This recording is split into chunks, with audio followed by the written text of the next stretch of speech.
all over the world, we often avoid topics we are ashamed of. But if we wish things were different, wouldn't you think we'd try our hardest to change the way things are done?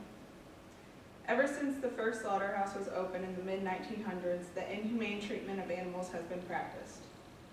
Instead of giving less attention to the animal's experience and more attention to the advertisement for faster production, we need to spend that extra dollar to maintain humane practices. So for the transportation going from the farm to the slaughterhouse, often cattle will be crammed into trailers. There'll be over like 50 to 60 in the trailer. And they can spend, it could be a day trip, it could be 3 days trip. And throughout that time, they're not feeding or watering the animals. It could be bad temperatures, it could be really hot. They could have heat exhaustion, or they could be freezing cold.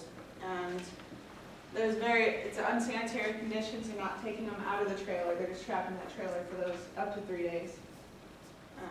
And then injury is common. If they have heat exhaustion, they'll be falling down on the trailer, and they could be stepped on because it's so crammed. So once they pull up to the slaughterhouse, often animals are so injured that they're laying on the floor and they can't get up at all. In 1958, the Humane Slaughter Act was approved to decrease the suffering of livestock during slaughter. The most noticeable violation covered in this is the requirement of the animal being completely sedated and insensible to pain. They came up with a captive bolt gun that is used to stun the animals so that they don't feel the pain at all. But often the operators that use this gun are inefficient since the animals are freaked out. They're moving constantly, and so they can miss. And sometimes the workers will notice that they are still obviously having signs of distress, but most of the workers will not say anything about it because they're fearful of losing their jobs. Because many of the workers that work at slaughterhouses are impoverished, so they're worried about losing their job because they're not going to have money to support their family.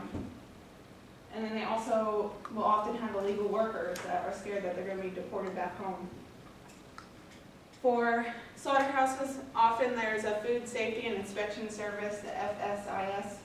There's normally a few workers in each factory that oversees and makes sure that they're following the regulations. But there's been many undercover investigations where they notice that those workers are not paying attention. They'll be sleeping off in the corner, just talking to friends, and they too may not say anything just for fear of losing their job.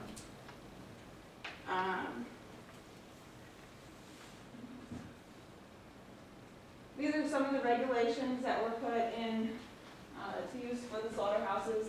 This covers more than cattle as well, though. For like chemical, they use that on pigs.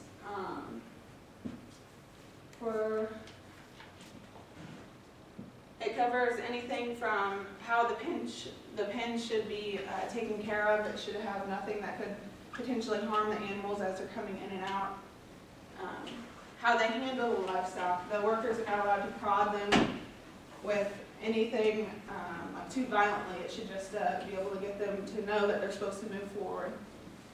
They're also supposed to not scare the animals at all. They should just be able to walk freely into the pens.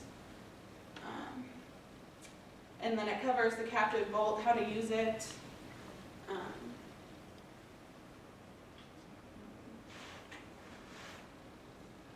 In order to make a change for this, we can advocate. We can talk about it to other people instead of turning your head and ignoring what's going on. You can tell other people about what's going on in these slaughterhouses. You can support local farms that they don't send their cattle off to big corporations where this illegal activity is happening. We can do personal farming if you have the means, the land to be able to support your own cattle. In voting, it's all under the Title IX. And so recently, in the past 2 years, they've tried to bring back horse slaughterhouses again, making that legal. But it was turned down. So that's all under the Title IX Act if you're voting. And then you could even do abstinence of meat or maybe not doing as much. So then that would decrease their gross domestic product for slaughterhouses. And so I'm not here today to try and change your mind on whether or not you should stop consuming meat. The meat industry will continue its inhumane practices until people stand up for what they believe in. So instead of turning your head and refusing to believe what is actually going on, you could try to do your part in making this change happen. Thank you. All right, floor is